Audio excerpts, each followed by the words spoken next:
Ms. Lake, over and over and over again, Russian propagandists tell us you can't trust the VOA. They're a phony organization. They tell a lot of lies. And you are here today repeating that Russia propaganda point.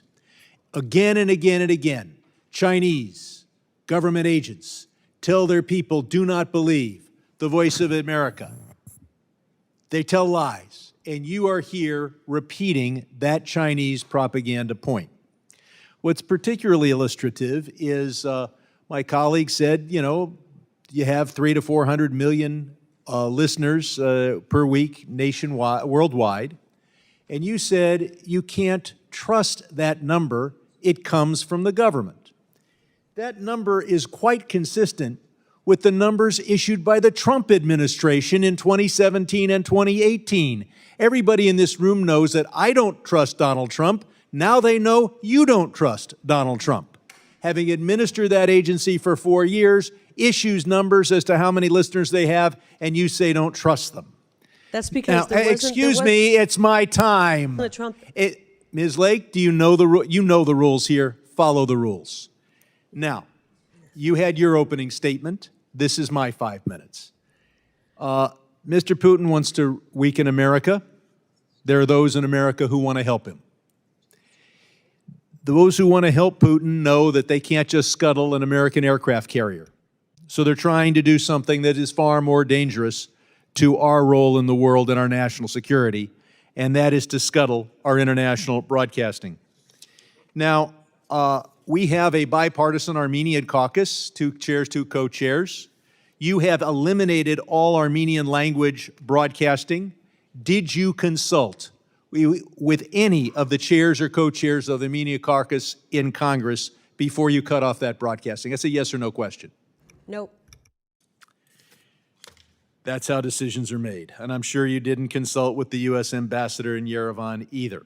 I'd like unanimous consent to put in the record a report from the U.S. Office of Special Counsel detailing the terrible administration of USAGM during the latter months of the Trump administration. I'll point out that Ms. Lake tells us how terrible it is that she can't get information. You know who really needs information? Congress. You know who's sitting behind you? Mr. Michael Pack, the former under Trump director, same job you have, who we had to try to subpoena to come here and give Congress information, and we got stonewalled.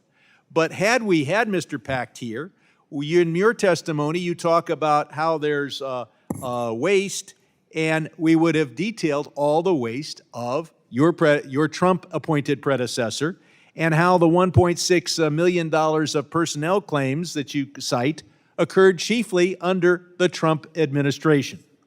So you're here basically saying that you don't think that we can't have international broadcasting because you can't run it. The idea that you say, well, China is telling Voice of America how to broadcast. Of course you try to interview Chinese diplomats. You interview members of Congress. That does not mean, you know, I tell all the LA Times what they should do all the time. They tend not to listen. Every journalist is given advice by everybody in the world all the time. Now,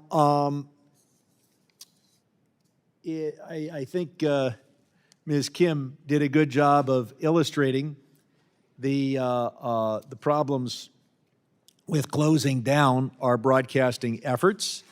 Our soft power is of critical importance, and I think Putin would be very happy. Now, as I pointed out, there are many settlements of due to law breaking and violations that you cite, and of course, they occurred back in 2020 under Mr. Pax. No wonder he refused the subpoena. No wonder he wouldn't testify here. No, I will give you credit. You're here. And you're here defending the indefensible, which is that America should be silent on the world stage. Our ability, bombs are powerful. Truth is more powerful. Taking the bombs away from our military would be bad.